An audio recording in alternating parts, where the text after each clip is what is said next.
Good morning, everyone. Good morning. And thank you for joining us on today's Real Estate Insight Training. I am Toluani Akinyemi, and we'll be looking at, for a few minutes, real estate pillars. So we're going to be considering them as foundations for building wealth and sustainable communities. So we'll start by explaining what a pillar is. In architecture or in construction, a pillar is considered as a strong vertical support that carries the weight of a building. So pillars are not just there for beauty, they are there to provide strength, balance, and durability to any structure.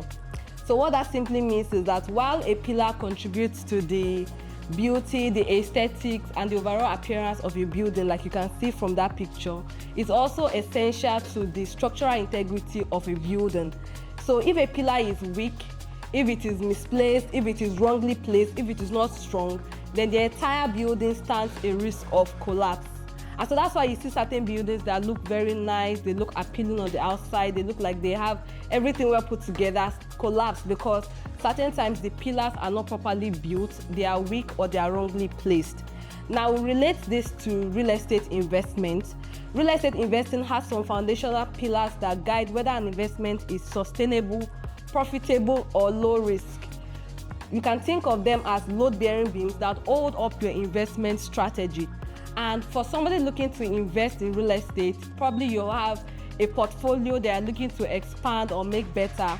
Understanding these pillars is very pivotal for you to be able to invest, develop, or manage your property properly. So these pillars, you can look at them. If you're looking at your real estate investment like a building, then these pillars are steps to laying the proper foundation for your investment so that it does not collapse overall. Because without them, your investment is risky and is unsustainable. You don't want to start something that does not give you value for the money you've put in at the beginning. So there are 5 of these pillars we're going to be considering today. We have location, market trends, legal framework, the financing model, and property management.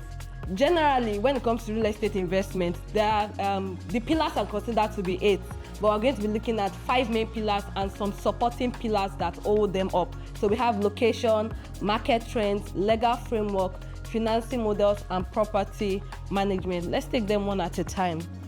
We'll start with location. Location is the golden rule to real estate investment. If you're somebody that is new to real estate, or you are an enthusiast, or you have been within the real estate space, you would have heard emphasis being laid on location time and again. And if you wonder why, it's because the possibility for your investment to appreciate over time, or for the area to experience rapid urbanization, is closely tied to the location your investment is. So in laying this foundation, you want to ensure that your investment is in close proximity to infrastructure. If we take Lagos State as an example, infrastructural projects like the Dangote refinery, the Fort Mainland Bridge, the Eco Atlantic, for real estate properties close to those particular areas, they are experiencing rapid appreciation. Some of those areas were even previously considered to be abandoned, and their potential for real estate development not known, or like I mentioned, abandoned, but now they are experiencing rapid appreciation because of the projects close to them. So a prime location will definitely appreciate faster, and then it will attract tenants and buyers to it, which is what you want to get from your investment. You also have transport, safety. People do not want to live in places where every 2 market days they are visited by hoodlums. We have the job market, proximity to the job market, and then future development drive. In Ibadan or your state, the areas that are close to the not so recent train station have been experiencing very massive and rapid development. If you look left and right on those roads, you have some government projects, you have some private projects that are there. It's like all real estate companies in Nigeria decided to go there and just have one estate or the other because of the tendency for future development, the future development potential that has been seen in that environment. So when you're looking at a location to invest, the fact that you have family members there, you have people that have told you stories or feelings is not enough pointers for you to make a decision to invest in that environment. You want to look at the infrastructure that is there and some other pointers and amenities. Next, we'll consider market trends and timing. Now, the first thing I'll state here is that in going into real estate investment or investing in real estate, you want to carry out very good market research to find out the supply and demand in the target area you are going into. Because no two areas are the same when it comes to the real estate market. It is not generalized, it is localized. Each area is driven by different supply and demand factors. They are driven by different economic factors, not just one factor. So you cannot look at the real estate market in general and just look at Nigeria and look at Nigeria as just one place you're investing in. No, it is localized depending on the area. What that also means is that in some areas, land banking would work. You buy, allow to appreciate for a long period, and then you sell off. Some areas, commercial real estate investment is what will work. There are some areas that residential real estate is what will work. Some areas you can even mix it, a bit of commercial, a bit of residential. You want to study the demographics. What category of persons do you have in that area? Their age range. What are their demands for real estate in the area? Then economic trends and government policies that affect the real estate market. In some areas, you cannot build above certain number of floors. In some areas, there is a required amount of setback that you're supposed to leave before you build your property. So all of these are considerations to look at. You also want to understand the market cycle. You have the seller cycle, the seller's market, you have the buyer's market. So there are times where the market favors the seller, there are times where the market favors the buyer. Understanding that as well before you go into investment is very pivotal.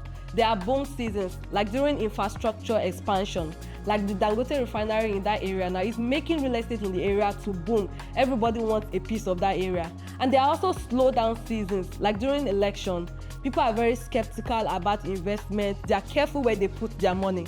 So that is an example of a slowdown season. Is it a boom season? Is it a slowdown season? The fact that you have the money presently to invest does not make it a good time for you to invest. Just like with forex market, the proper time to buy a coin, the proper time to sell a coin. It also applies to the real estate market. So the next we'll consider is the legal framework. This is more or less like the engine of your investment, because imagine that you've gotten a building, you've gotten plots and acres of land, and then after a number of years when you should be getting value for your investment, you have people threatening the legality of your purchase, threatening the title, and then you end up losing the investment overall. It can get very painful. Legal framework ensures that your investment is legally protected and not prone to disputes.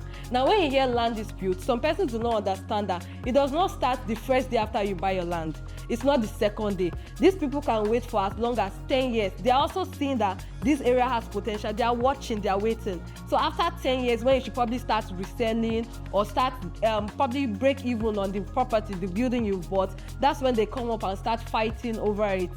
So you want to ensure that you've gotten the right documentation for your property. Now, we have a lot of videos or trainings on documentation. You can go ahead to watch them, so we won't spend much time on that. But it also includes title deeds. It includes land tenure systems. It includes zoning laws, building codes. It includes permit and tenancy law. So it's not just limited to getting the C of O on your land. Okay. It also includes zoning laws as well. Is this area assigned to residential use? Is it assigned to commercial use? There are some persons that would have started building, and then you come and see that the government puts X on their building, said demolish, because certain rules have to be followed when it comes to building. Not just I want to build this, I want to have this. Is it allowed? Is it permitted in that area? So all of that is covered under legal framework. Then we have financing models. They say this is at the heart of real estate because it includes personal savings, cooperative, real estate groups, installment payment plans like we have here at Adbon. So to a large extent in Nigeria, when it comes to financing real estate investment, it's often from personal purse. Because while there are avenues for people to fund their real estate investment, this is not often made known to the public. So for this aspect, I would advise you seek professional opinion if you are looking to probably go into real estate investment through mortgage or NHF plans. But they are available. But in most instances, people use personal savings, cooperatives, investment, installment payment plans. Now, understanding financing concept is key to making profitable decisions. Here I will state that starting your investment or starting payment for your investment is not the same as owning the investment. Oftentimes here, our wealth advisors will advise villa owners or potential villa owners, pay based on what you can afford. Do not start a payment that you can't complete. That's why you see a lot of uncompleted buildings out here. A lot of persons start building with imaginations of their heart and not with what is in their purse. So you want to look at your finances. What do I have? What can I build with this? Start with that, and over time you can improve on it. There are a lot of options available. You can start going to land purchase, you can start going to building, you can do land buyback. A lot of options are available when it comes to real estate investment. You don't necessarily have to start big. You can start small and expand over time. So the next pillar I'll be considering is property and risk management. Now, like I mentioned, most of the time people believe property management to only be done to buildings, but I mentioned that it can also be done for bare land, because a lot goes into ensuring that your investment, the land you've purchased, is safe. Now, property management ensures that real estate retains value and steady income flow. It ensures that the building that you've bought brings in money on a steady basis. It covers tenant relations, repairs and maintenance. This is a public right to landlords to note that your property does not maintain itself. The idea that you built a property and you expect it to stay in the same state for 10 years is a myth. It doesn't happen. So you have to set aside money on a regular basis to ensure that you keep your property in a tenantable state. Yes, there are rare occasions where you would have to carry out multiple repairs within a shorter period, but on a larger scale, keeping money aside to ensure that, okay, when a tenant moves or leaves, before another tenant comes in, little repairs are being carried out. Then tenant screening. There's something in property management we call profiling. We do it when we're about to hire people into our organizations. We do it when we're trying to get helps or nannies for our kids.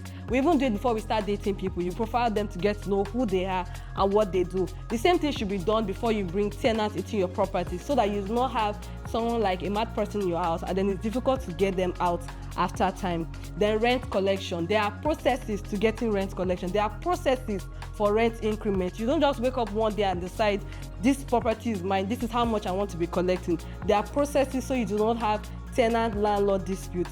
Can be very deadly to your property. Now, protecting against land fraud. This is where risk management comes into place.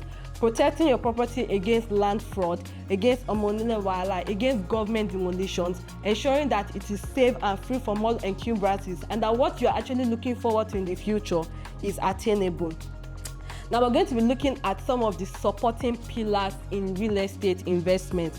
We'll start with technology. PropTech is fast becoming a constant in real estate investment. We have online platforms for renting, online platforms to meet with landlords, online platforms to buy properties, smart homes. Before now, when you visit someone and you press the doorbell, I think before now, long ago, they had phones they would pick to know who is at the door. Over time, it went to you press the doorbell, they check through the people who is at the door. Now, there are some houses you get to, when you press the doorbell, it's their phone that gets the alert. They get to see on their phone who is at the door. By a button or with a button, you are inside the house already. Or with a button, they tell you are not invited to go into your house. So technology is fast becoming something very important in real estate. We have digital payment systems like we have for some of our villa owners here at Admon. You can pay digitally, you can pay online. And this builds efficiency and transparency when it comes to real estate investment. Knowing that with a dashboard, I can see all of my investments and how they are appreciating in value. Now, sustainability. We're incorporating solar, we're incorporating water recycling systems into buildings. Now, a lot of persons are not relying on generator. They are not waiting for the Nigerian provided light before they have power in their homes. We're also making use of eco-friendly materials to build. People are building with nature, with the environment now. It is not only a rich man's house that has flowers planted. People are building in consideration of future generation to come. And this aligns with global investment trend, meaning that these are things that have started from internationally. People are internationally, when they are building with the intention that when other generations come, there's something they can meet behind. We're not damaging the environment just because we want to have real estate investment for ourselves. Now let's integrate the pillars together.